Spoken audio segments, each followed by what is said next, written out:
Let me call my distinguished panelists to join me on stage. If you could join me in welcoming them with a loud applause, that would be great.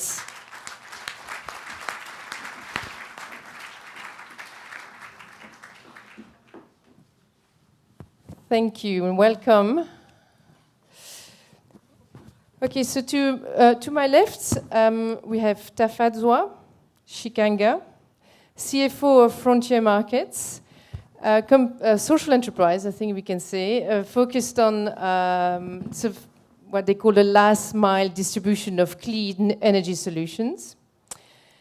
Next to Tafadzwa, we have Indra, Haraksingh, professor in the Department of Physics at the University of West Indies and president of the Caribbean Solar Energy Society and member of the steering committee of the World Renewable Energy Network.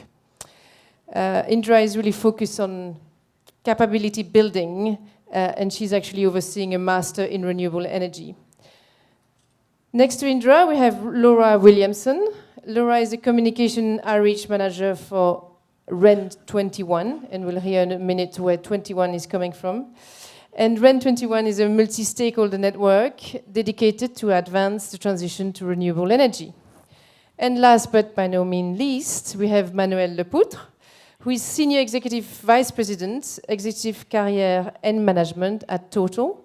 But in fact, she's passionate about sustainable development, has been and will be the Vice President of Sustainable Development and Environment at Total. So a lot of experience to call upon in this panel.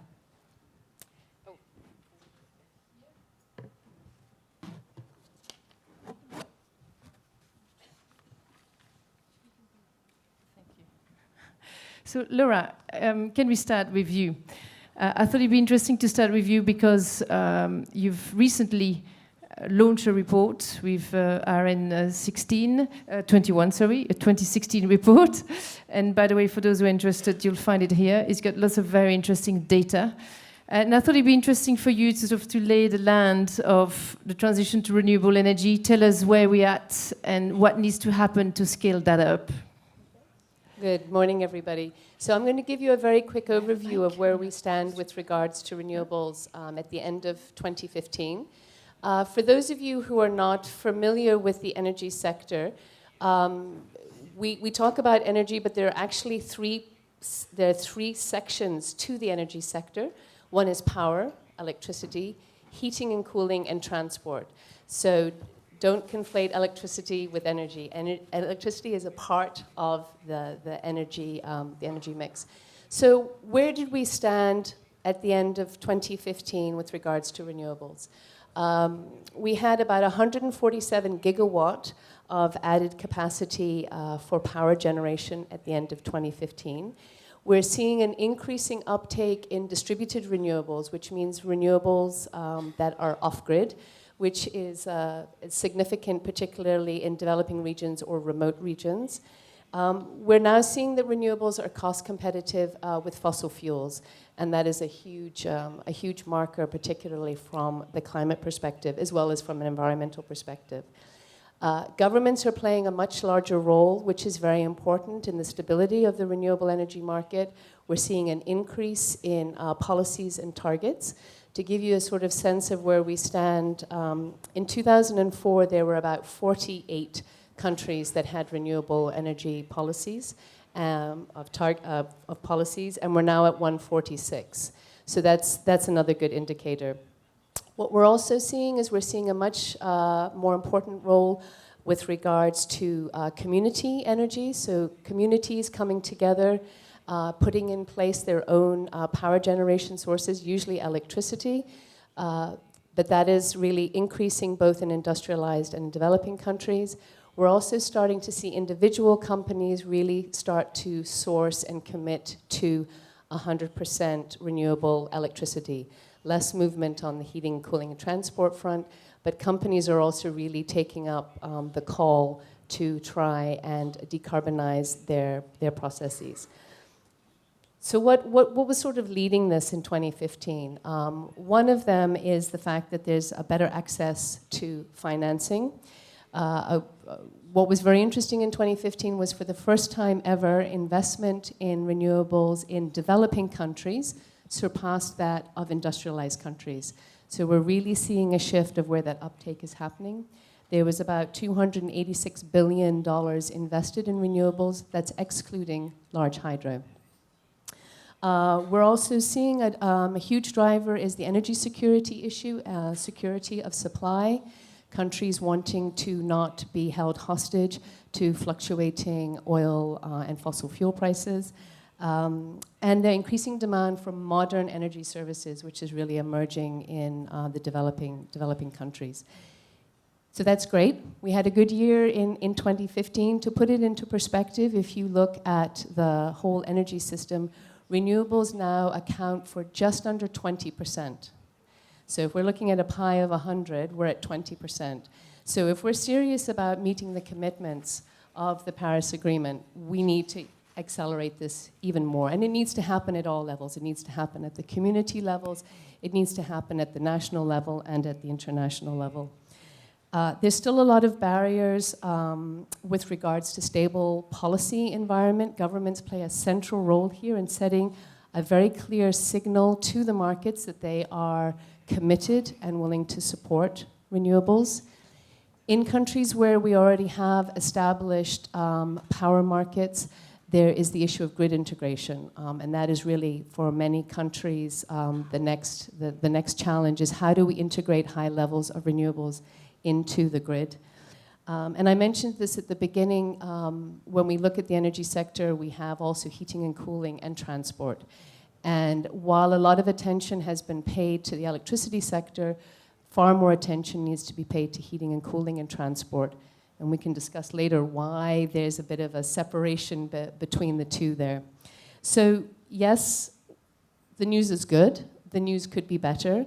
And if we're really serious about a healthy, more secure, climate-safe environment, then we need to design more flexible systems that allow for high uptake of variable renewables.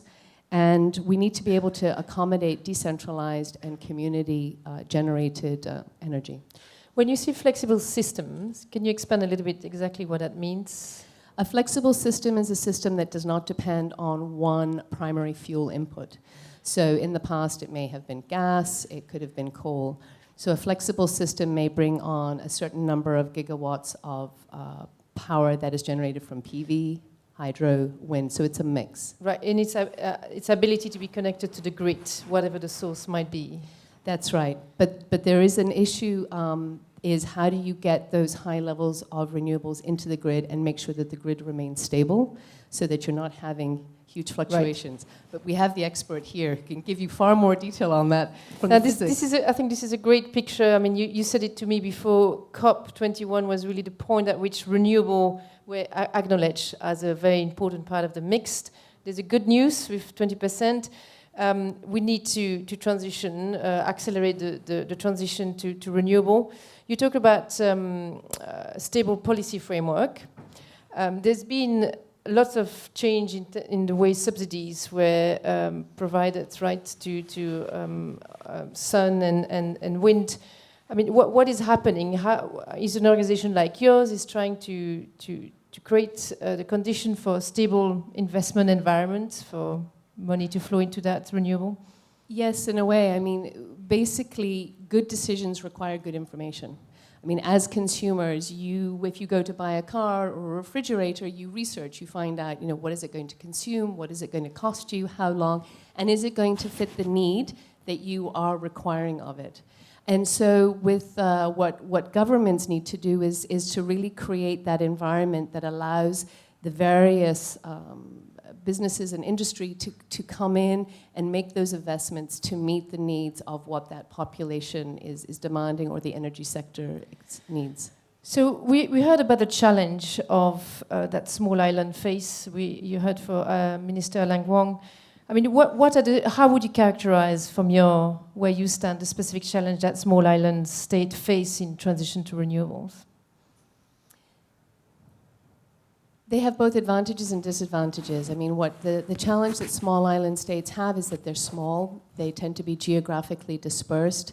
They are unable to, because of the geographical distribution, maybe establish connected grids where they can actually, as a community of islands, draw on each other's varying renewable resources. Where they do have the advantage is that they are, as Laurence mentioned, they have the perspective of the fact that, in a way, they don't have a choice. And they're moving forward, and that they've made that commitment that this is the right thing to do. And so you're starting to see, in fact, where you're starting to see commitments for 100% renewables is predominantly in the SIDS. I mean, you've got Vanuatu, you've got Papua New Guinea. Announcements are being made on a monthly basis of commitments of SIDS to go 100% renewables. Great, thank you. I think that's a great lead-in into you, Indra, to talk about application of renewable energy in the developing island environment. Can you tell us your experience, where you stand, and with your expertise?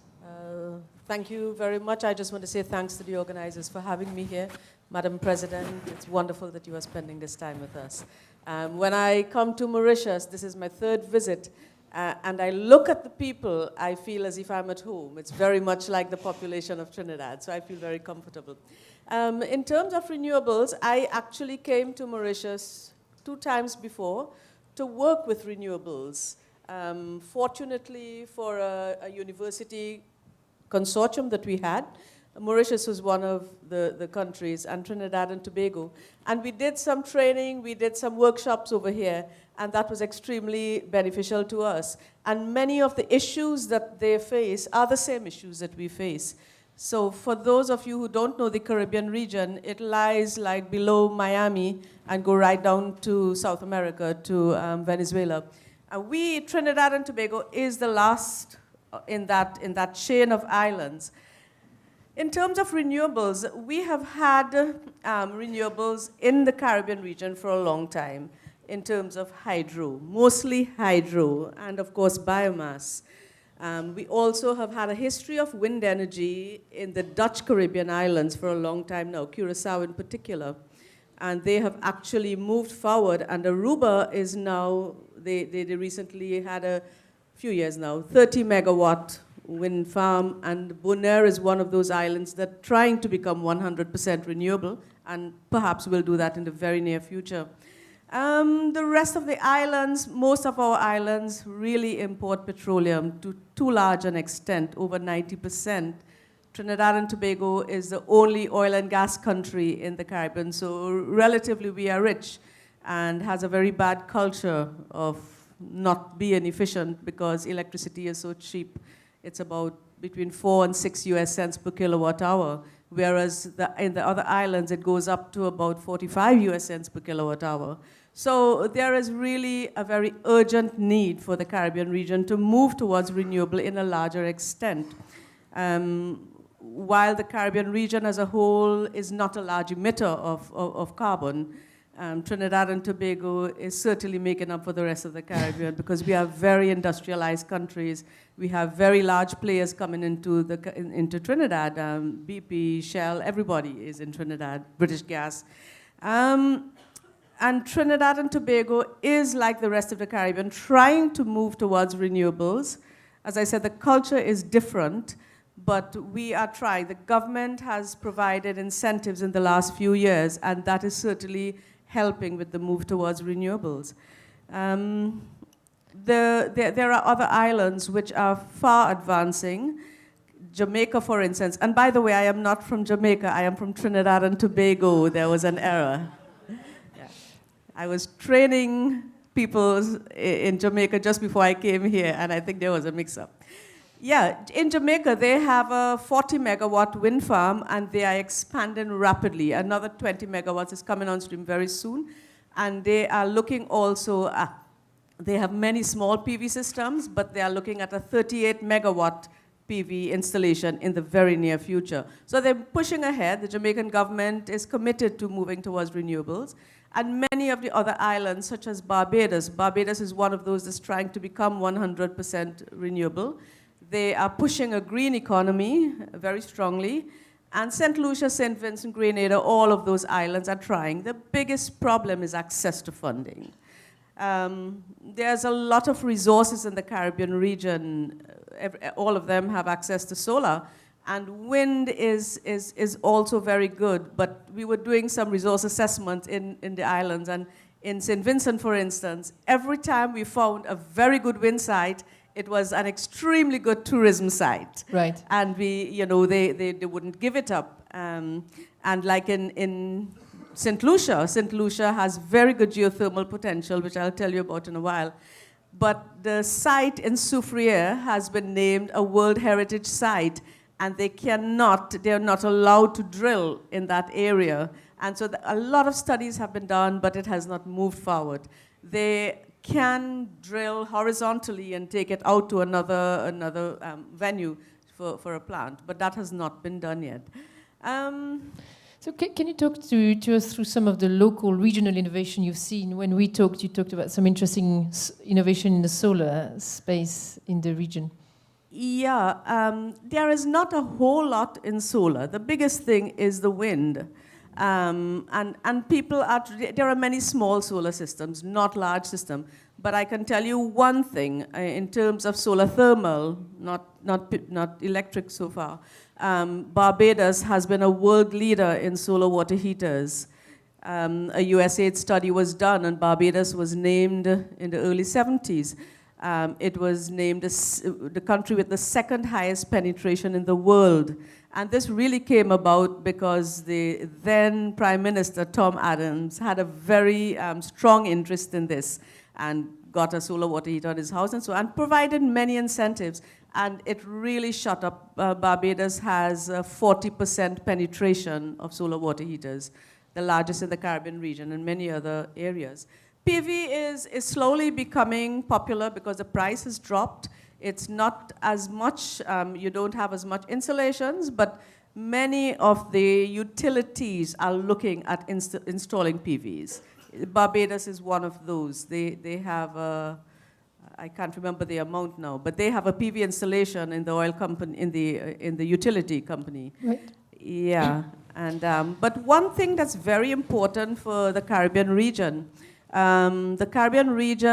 the Lesser Antilles in particular, the Lesser Antilles were developed by the subduction of the North Atlantic plate under the Caribbean plate. And by this process, the magma was pushed up, and that's how the islands were formed. That entire chain is the young volcanic arc. All the countries in that arc have very high geothermal potential. And that's really one of the big players for the region in the near future. The region is trying to move towards geothermal energy implementation, but so far there is only one geothermal power plant in the entire Caribbean region, and that's the Buyante plant in Guadeloupe. But Dominica is very close to setting up their plant. Dominica is really pushing ahead, and they can provide enough power for the entire country as well as the neighboring countries. So they hope to sell to Martinique and Guadeloupe and the other islands. So you refer to lack of funding as the biggest hindrance to accelerate the transition to renewable. I mean, how can this be overcome? What is the role of the private sector maybe in supporting that funding? I'm just interested in your views on that. Yeah, the private sector has been supportive, especially in Trinidad. You know, they're the ones that, in Trinidad we have the biggest players, so we can get some funding from them. But more importantly for the region, international collaborations have been extremely important. That's the way we managed to come to Mauritius some years ago, in 2012 and later.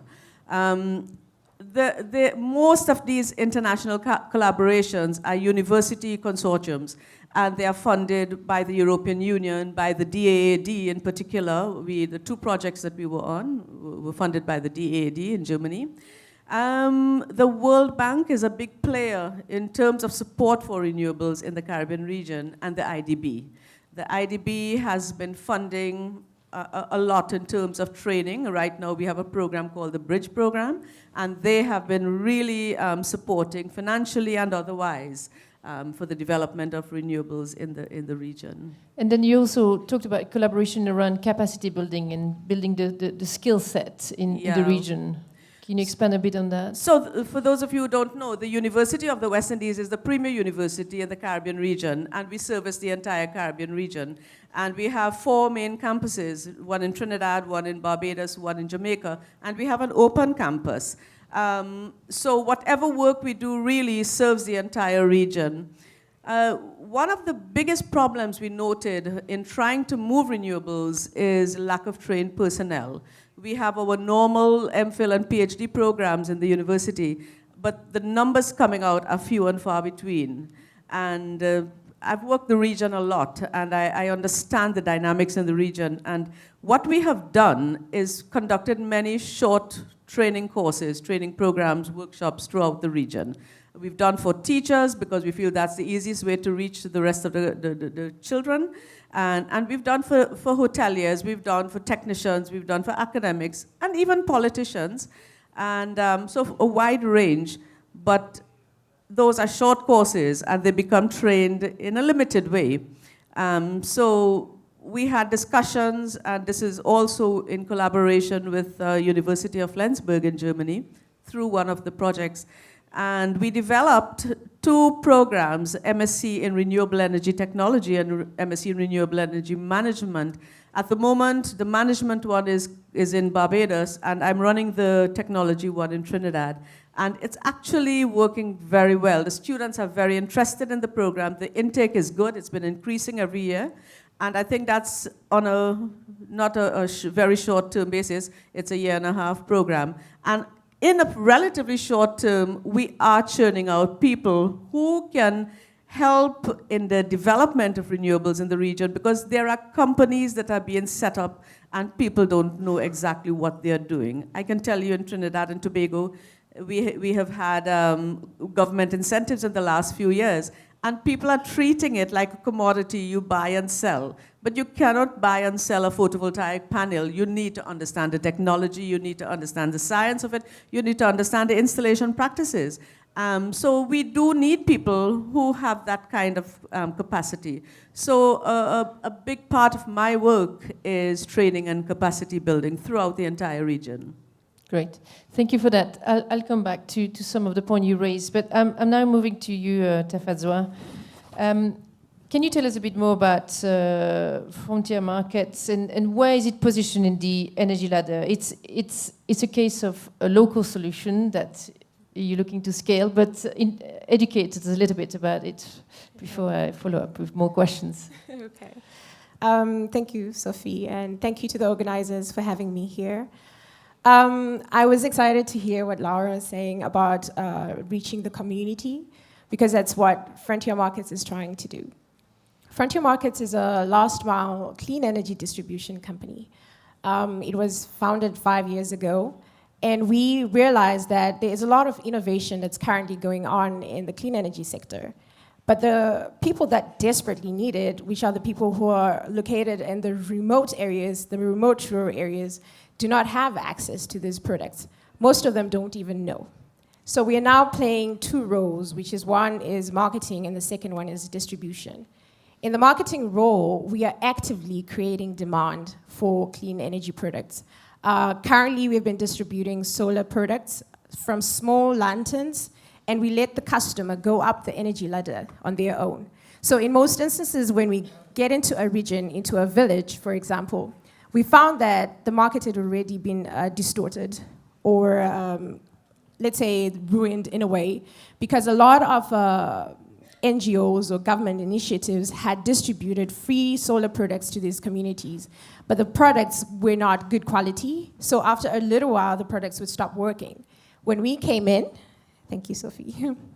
When we came in, they were already resisting the product.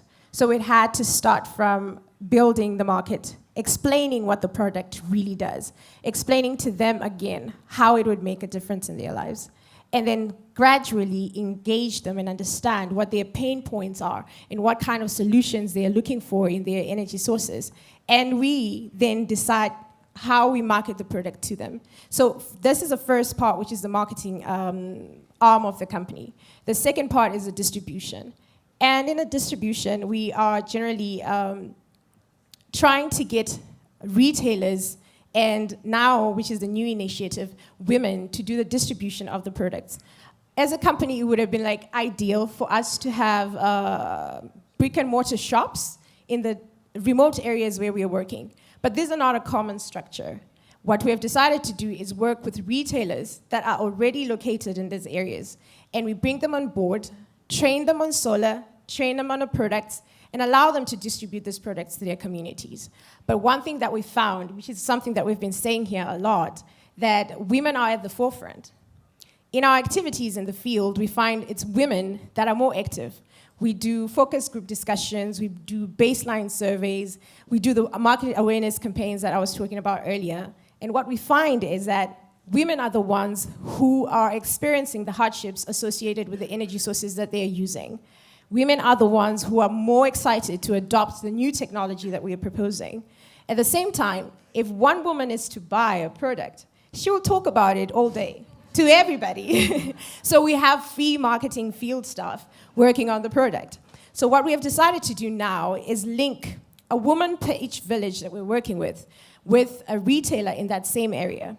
And that woman performs the awareness campaigns in the village. She talks to her friends. She encourages them to purchase the product and then directs the people to the retailer.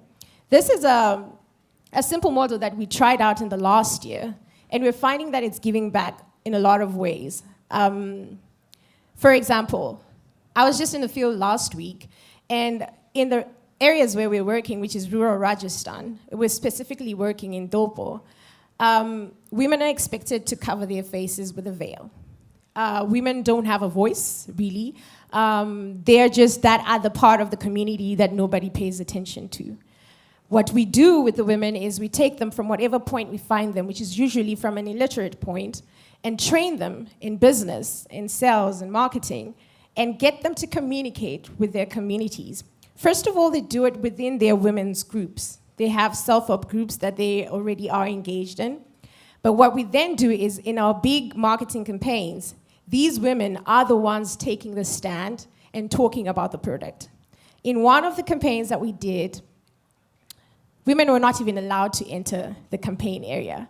So women were standing around and watching from afar. But then there was this woman that was now standing in front of everyone in their community and talking about a product. It's coming out to be, clean energy distribution is now turning out to be a means to an end for us, a means to social and economic empowerment of women in rural Rajasthan. Wonderful. So whether in Paris, the COP21, or in Rajasthan, it's the same story. It's women getting together and making change happen, yes, and making sure it's done in an equitable fashion. So what can you tell us? Obviously, you're looking to take those success stories and to scale them up. What are your challenges you're facing? What do you need to be able to scale those distribution channel and this education and empowerment of women? Okay. We have mainly 3 different roles that we play in the market. The first is the market maker, and it's mainly going into the market and doing research. The incredible thing about India is that each district is different. We are in one state, and in that one state, we are working in 17 districts. But we are focusing right now on clean cook stoves in one district. And in that one district, there are 100 villages that we're working with. And those 100 villages are completely different. So if we're doing an effective marketing or research campaign, we need to go thoroughly into each and every single one of the village and understand exactly what they're doing. The second thing that we're doing is training women from an illiterate point to a point where they're able to do marketing and sales of clean energy products. Now, if you look at a situation where you're taking a woman, they know a lot of things, but they don't understand a lot about how to do business. And training them gradually, it takes us about 8 training sessions over a period of 6 months to at least take them from where they are to where we need them to be. That whole process in itself is an arm of the company that we're doing still internally. Now, the final part is engaging these women now as frontier markets field staff. If you look at the whole model and happening in a small social enterprise that's just 5 years old, you'd wonder how we're doing it.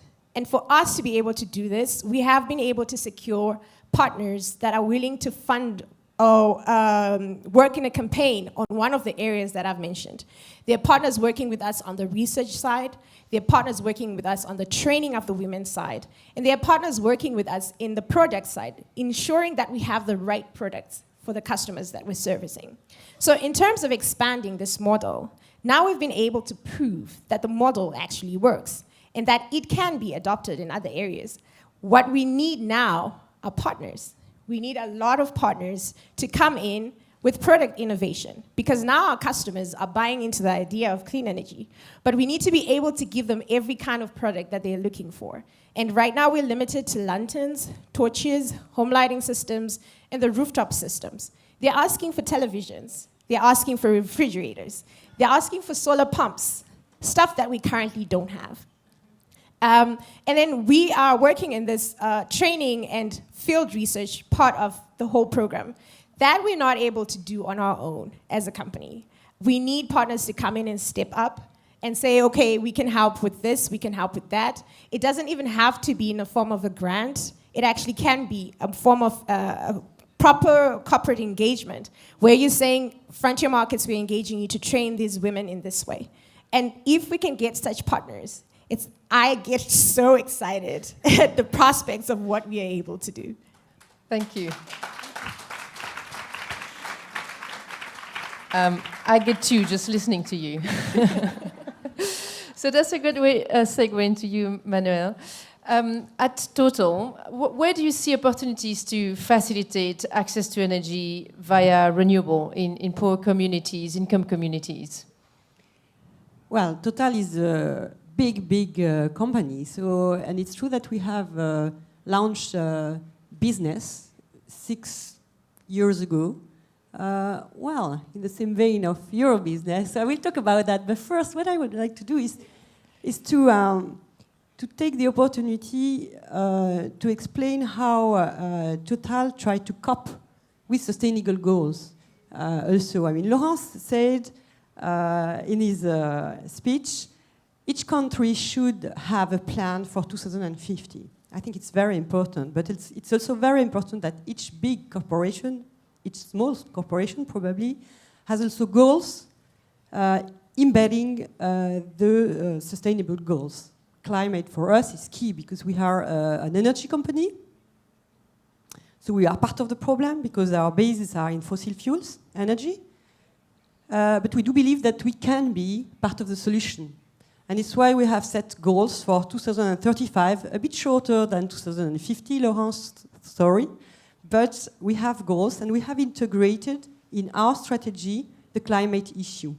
What does it mean? We've looked at what others are studying, researchers on climate, on energy, and all that.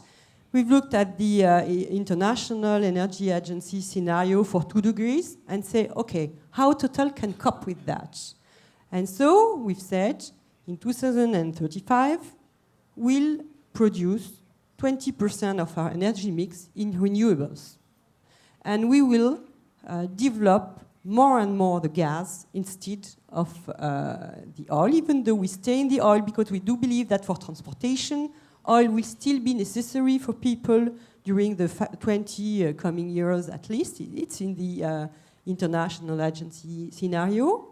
And then we completely abandoned coal because we were in coal 2 years ago. So it's what we've done. And we are now, and this has been done in 2011, one of the 3 first ranked solar company with our sun power acquisition.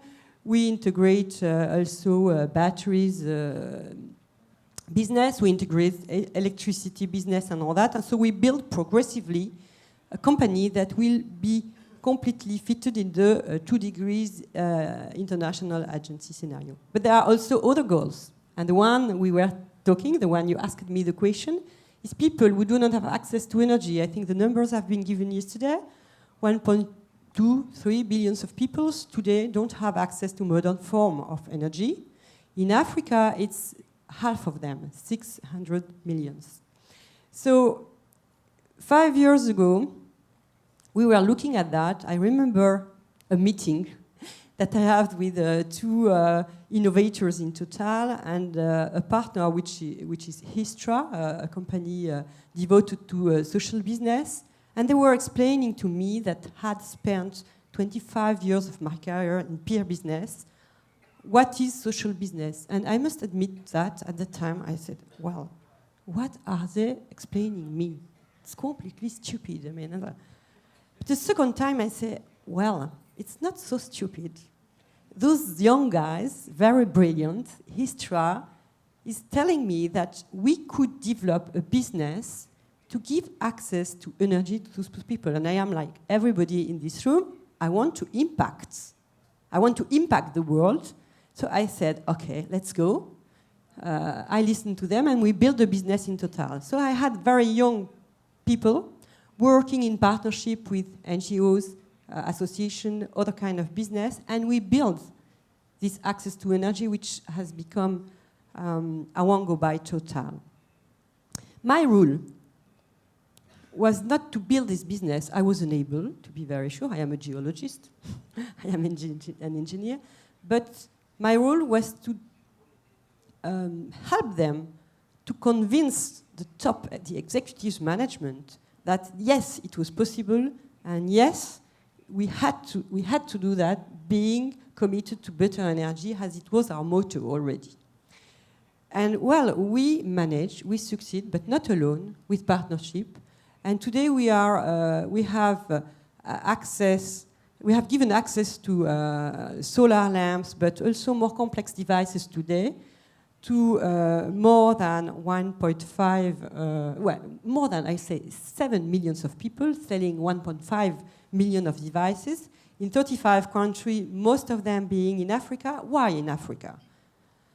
Because Total is a key player. It's the largest oil and gas company in Africa, oil and gas international company in Africa. We have, we are exploiting natural resources in many countries, that's true. We are also distributing a lot of fossil fuels, even here in Mauritius. And we have a big network of fuel stations. This network is close to people, even though it's not always the last mile people you were talking about. But these networks are close to people. They are close to activity, people and all that. So we know that because our fuel stations are not only fuel distributors, but they are distributing a lot of goods to people. There are also lights and there are lights. So sometimes you see children or teenagers coming and using the light of the station in the night to do their schoolwork in the night. So all these gave us ideas how to reach these last mile peoples. But you're right, what we have found also is that it's key to go slowly, to understand the fields, to train people, not only on marketing issues, but on marketing issues too, but also on technical issues. So now we have trained more than 5,000 people in many countries to do this work. So we've developed that with our strengths. We are really a project company. We are able to develop new projects. So we've done that. Find partners, build the devices. We wanted the devices to be affordable for those people because it is key. It's people that are very low income anyway, even if they have income. Reliable, because we think that if we want that those people have access to electricity, solar electricity, because it's the energy we are selling in that case, they have to have reliable energy, because if they change the habits and they have some stuff that is not working in 1 or 2 days after they have bought it, as it has happened, it's not fair and they stop to do that. We have also to understand how you recycle the devices. You have to understand if the quality is good and all that. So all that has been developed. We launched that in 2010, and today we are very proud because even in a large group, more used to very capitalistic intensive projects, we managed to develop this kind of program. So if I understand you right, this is not CSR, this is not corporate social responsibility at a cost, it's actually a proper social business that is integral to your strategy. It has profit objectives, is that right? Yes, when we started, because you need to put a lot of money in research and development and all that, it was driven by the CSR. But with the objective to make a business at the end. A business with, for sure, economic objectives, because we want to have it sustainable. So in a private group like us, if it's not economic, at a point you will have an executive that will say, stop. It's not, we don't do that. So we wanted it to be sustainable, but the other objectives are also the impact we have on people. So it's a specific project, it's a specific business now because it's fully integrated in a business. In the new organization we are going to start in September, we have a big, we will have 5 business. One is gas, renewable and power, and this Awango and access to energy is in this new branch that is created. And am I right to say that it's also, in a way, a new skill set? Because working with, I mean, I appreciate the fact you said you needed to work with local players who understand the local ecosystem, but that takes a new set of skills that might not have been total core competencies to start with. You need new sets of skills, you're right. So we can develop that. We have a lot of young people anyway that want to join us. We have also a lot of partners. So we have to understand what are our weaknesses and our strengths. And one of our weaknesses in that is being able to do small things, taking time. So for that, we have decided to partnership with people who are more used to that and, I mean, protect the team working on that. And it was my role as the manager when we started that, to protect them from the general culture of the group. But now they are fully integrated, and I must say that they bring a lot to the big bosses of large projects because they understand things that they did not understand, and vice versa. The competence we had on big projects, on business, helped a lot to structure and to do it now at a large scale. Right. Interesting. Interesting. I'm sure you'll have a question on that. I just wanted to pick up on your earlier point about your total commitment to 2-degree target. And I've seen your report on that, where you've seemingly heavily integrated that into your strategy. Equally, I can't help but asking you to reconcile that with the fact that fossil fuel exploration is continuing. I know you've decided to check out of the Arctic exploration, so congratulations on that. And we all know that we have already enough reserves if we want to stay within the 2-degree centigrade scenario, that we can't burn all the reserve we already have access to. So can you just help us reconcile that commitment with the fact that fossil fuel exploration is still happening? Yes. If you look at the International Agency scenario, I said 50%, even in the 2-degree scenario, what is key is to increase the part of the gas, to lower drastically the part of the coal, and to also get stable and lower the part of the oil and keep the oil for transportation issue. For sure, we will have electrical car. We are certain of that, and we push for that because we install electrical devices in the fuel station more and more. But for plane, ship and all that, and big trucks, we'll need for a while this oil. So our competences are key in oil and gas for the moment. They are being built. They have been being built for these 10 last years on new energies, and we will go on and investing a lot on that. But we don't forget that our competences are on that, and that the world will need affordable energy. So for sure, we will have to abandon progressively research, exploration, and production of very expensive oil, which was, I must admit, one of our way to growth in the early 2000s, because it was the only ground that was left by national companies to the international companies. Today, well, for the 5 years, we've started to switch, abandon these kind of things, but go on developing the huge gas reserves that are accessible to be able to contribute to this transition. It's why also we advocate a lot at the COP21 to have a price to the carbon. Because if you don't have a price to the carbon, you will not facilitate the gas transition in the electric power system compared to the coal. It's what we've seen in Germany. Everybody knows that. They have developed a lot the renewables, and that's a very good thing. But in parallel, due to cost issue and economic issue, and to the fact that there is no price to carbon, even with our trade, our European trade system, the carbon is far too low in terms of price. You have the coal developing. So it's why we advocate that. If all the industry has a coal price, as a CO2 price, we will play with that in our projects, for example, as we do believe that the politicians will agree on a CO2 price on the short, we hope, or middle term. In all our project decisions, we put a price to the CO2.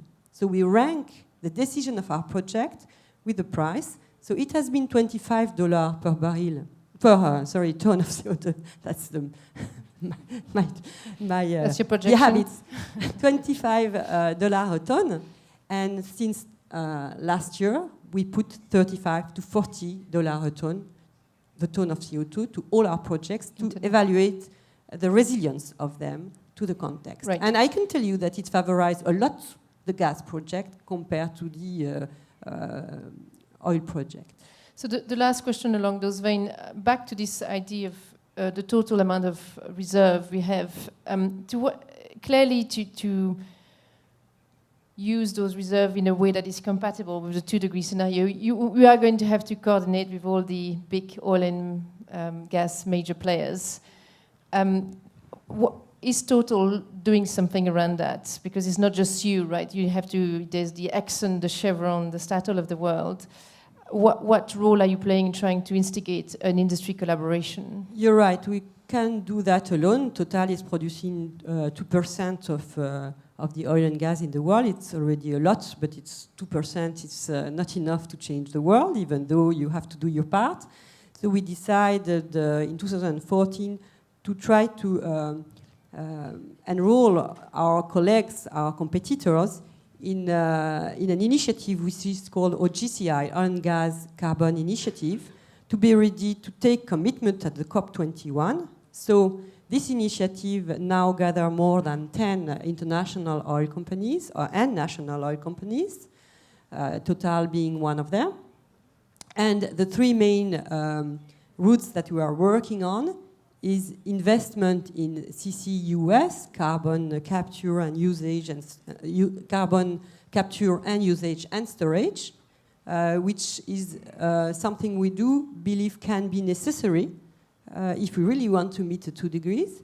We do work also on energy efficiency, because this is the key issue, to use the energy more efficient, to be able to develop ourselves, but using less energy. And also, there is a third part of it, which is to advocate for a CO2 price. Right. So I can tell you that it's something which is completely new, which was difficult, to be honest, when we started. But now there is really a strong commitment to that from these 10 companies. Great. I'm going to move to the room now with Q&A. So prepare your questions. But before that, I just wondered if anyone on the panel wanted to rebound to what? No? Yes? Laura, please. Just sort of building on what you were saying about the use of gas, and replacing it with coal. I think what we also have to keep in mind is part of the problem at the moment is we still don't have a level playing field with regards to fossil fuels and renewables. I mean, we still have 4 times as much subsidies going towards fossil fuel extraction and use as we do for renewables. So yes, you're right, from the transport sector, that's a very difficult sector to transition off from the fuel perspective. But we mustn't lose sight of the fact that we do have alternatives. We do need to transition, but it's a fallacy that we need fossil fuels for baseload power. And I think that there's sort of a nuance there that we need to have a bigger discussion around. I know it's probably a bit too technical for today, but we have to remain in a positive perspective with regards to where we can go. And there are a lot of myths surrounding renewables about what they're able and not able to do. And those myths are being debunked on a regular basis. So I just encourage questioning on that. Challenge noted. Thank you, Laura. Indra, you want to say something? I just want to make a point which really applies to all the small island developing states, to really stress the urgency of moving towards renewables, because we are experiencing this in the Caribbean region very much, and you all would have been reading about the hurricanes and so. With the global warming problem, the climate change, the hurricanes are more frequent in the region, and not only are they more frequent, they are of much higher intensity, and it's a serious problem.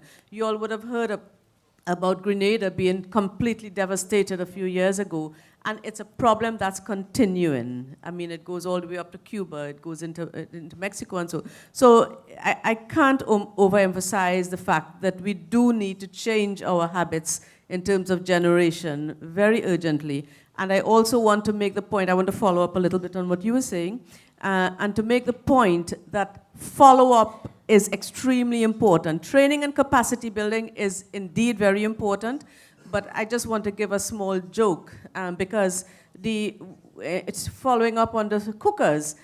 Some years ago, when I was first dabbling in solar energy, Menaka Gandhi made a point that, you know, we had developed these beautiful box cookers, and then there are many other types as well.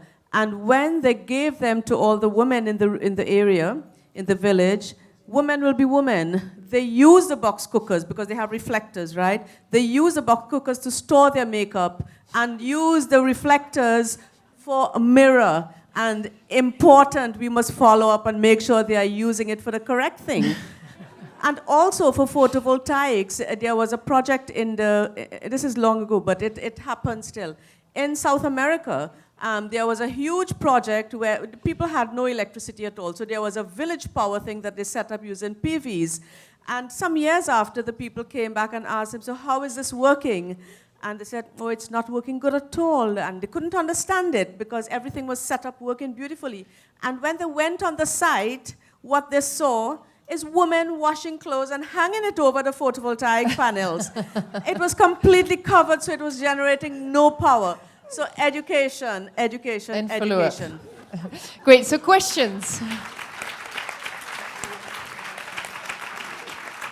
The lady there, thank you. If you can introduce yourself. Yeah, thank you. Yeah, thank you very much. My name is Patience Damte. This is just a way of comment in the sense that in Paris during COP21, the African Union, under a mandate that they had, the Committee for African Heads of States on Climate Change also launched an African Renewable Energy Initiative. And this is looking at the potential of harnessing and scaling up renewable energy on the continent for all, you know, members of countries of Africa to be able to generate, I think, 20 gigawatts by 2020 and 300 gigawatts by 2030 for countries to be able to undertake their low carbon strategies as well. So this is just to let colleagues in the room know that this is something that is also going on the African continent. Thank you. Great, thank you. Other questions? Yes, may I? Can you stand up? Yes, I'm here. Where are you? Ah, hello. If I may, I've got two questions. The first one is, the panelists have talked about integrating renewable energy on the grid. This is a major problem, I believe. I'm from Mauritius, and this is one of the problems we have. There's a lot of enthusiasm from people in Mauritius to have solar PV installed on their rooftops. But the problem is there is a cap on the amount of solar PV you can have because of grid stability.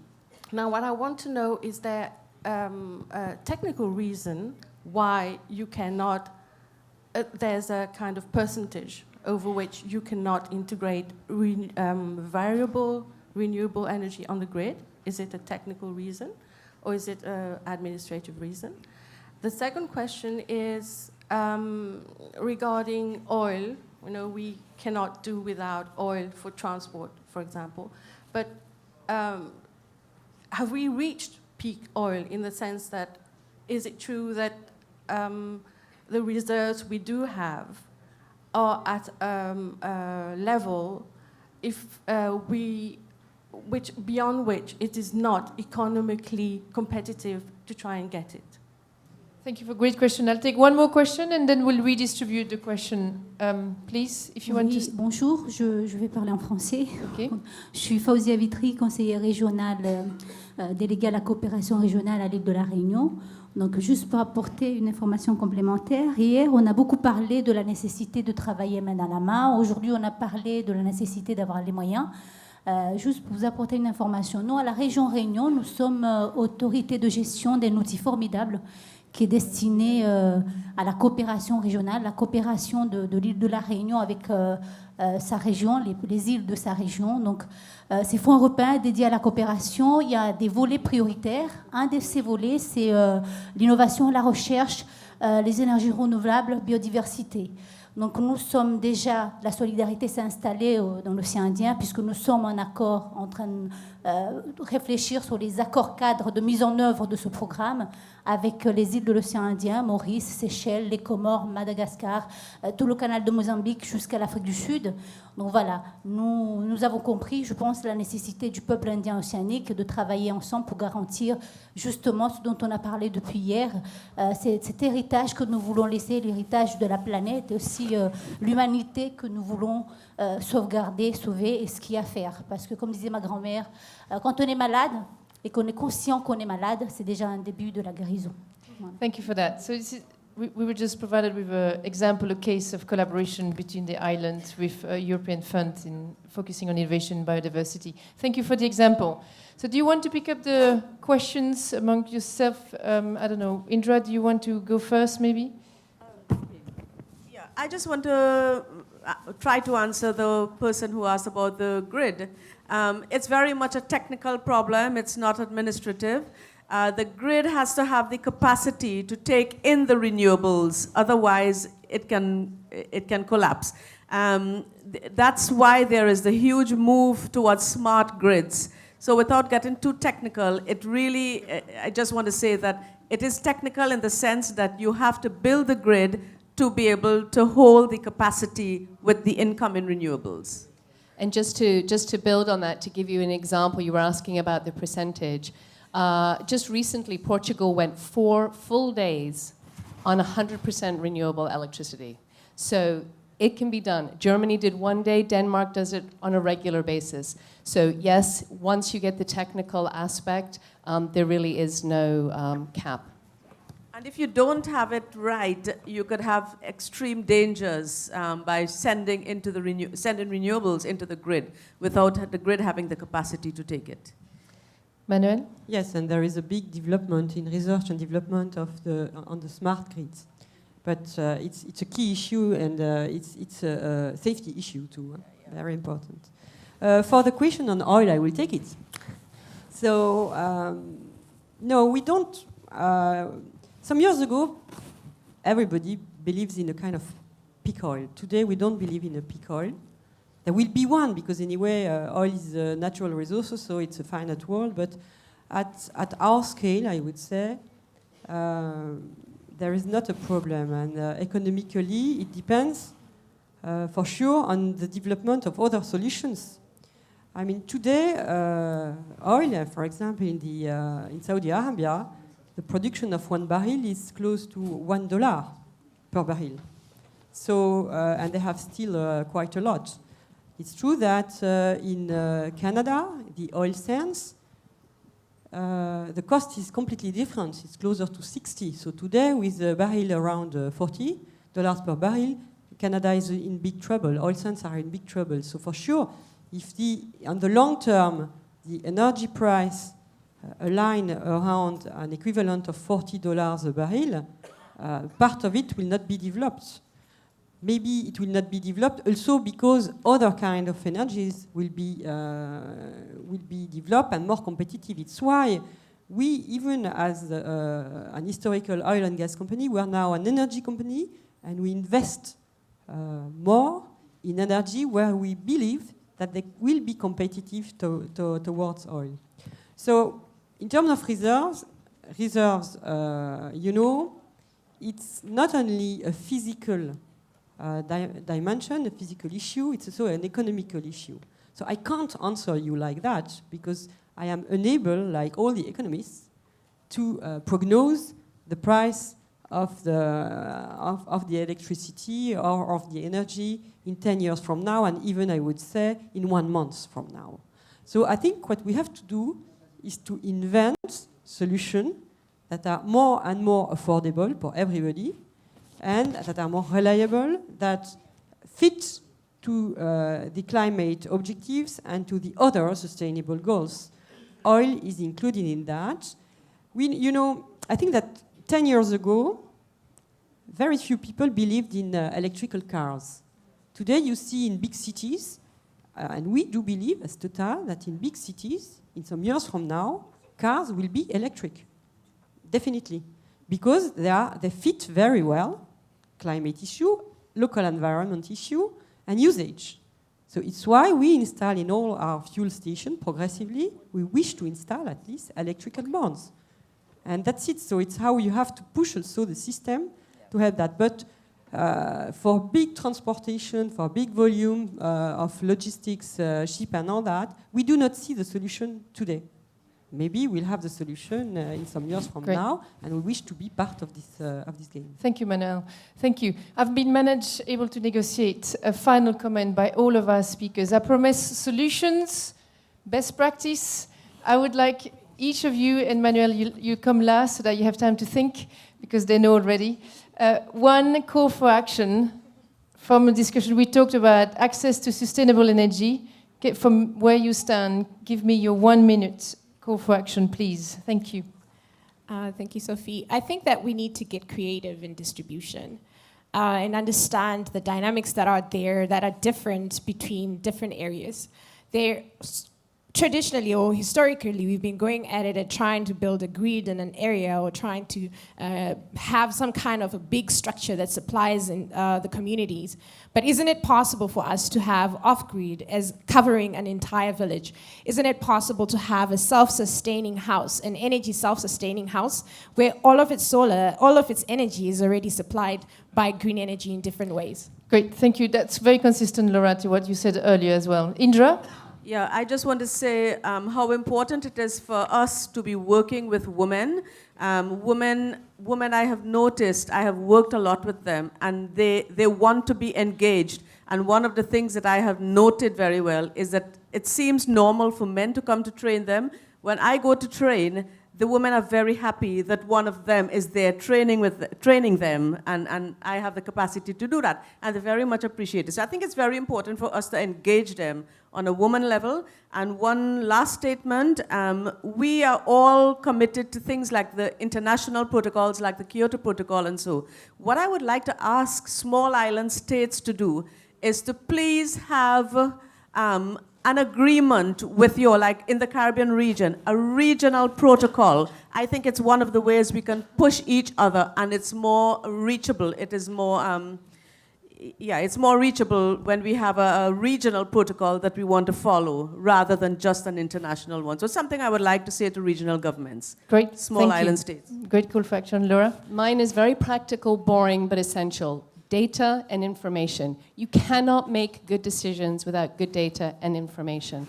And it can be anything. It can be what's happening at the field at the local level. It can be happening at the company level, at the national level. And my call is to whatever policymakers are in the room, we need to establish regular collection of data and information and making that available so that the best decisions can be made by governments, by communities, by individual. And by doing that, we will collectively move towards a clean, sustainable energy future. Thank you, Manoelle. Mine is also very known. I mean, we have to be global because now Earth is a small island in itself, and to have good target, you have to be global, but you also have to be very local because solutions are often local, and you have to understand and know the local background to develop the energy system of the future at this level. But you have to think global in terms of targets. Great, thank you. So, local distribution solution, the ripple effect of women empowering other women, and small island protocol, data as a prelude to action, local solution at a global scale, I think is what you said. Thank you very much for your contribution. I hope you find it interesting. Thank you very much, Sophie. Thank you to all of our speakers. Wonderful. So just before we break, we actually have a special feature that's not on your program, but I'd like to introduce Her Excellency, Dr. Amina Gharib Faki, and Ambassador Lawrence Tubiana to the stage, please, for a special book launch. The book is Medicinal Plants at the State House.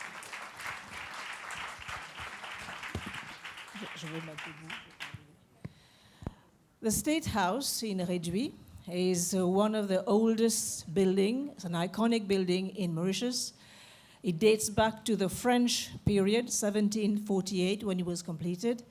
And we're indeed blessed to have almost 200 acres of land. So it's a place that has witnessed the passing of history, of time, because over the years, when the French were here, they managed to bring in many plants from across the world to have them grown there. So you have trees which are hundreds of years, old for 100 years. And some of the fantastic trees, you'll see them whenever you come to visit us again at the State House.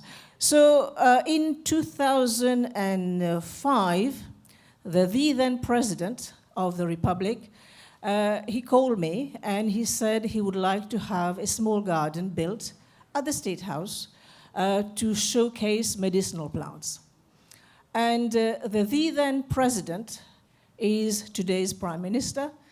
And I was the consultant at the time to try to design this small garden and bring in the various medicinal plants which are traditionally used in food crops, whether they're food crops, they're spices, and all the rest of it. And this garden still exists. And so when I went at the State House last year, I looked at the publication we did almost 10 years ago, and I thought it was time to redo it again. So in my spare time, I did it, and today I have a great pleasure of presenting this, and of course I have the great privilege of asking Ambassador Lawrence Tubiana to do the launch of this publication.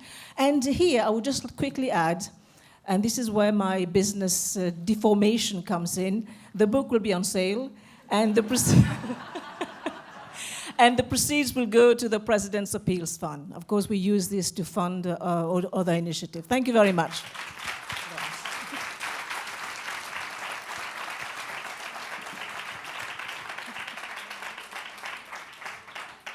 Thank you. I'm very honored to be part of this launch.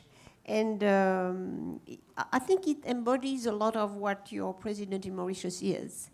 The multiculturalism, because these plants come from everywhere. The recognition of local and traditional knowledge as well as a modern one. And the capacity to link many elements in all one, which I think I tweeted yesterday. Your president is competent and a leader in biodiversity, climate, water, women, power, vision, long-term, all in one. I tweeted, she's all in one. And this book is very much all in one.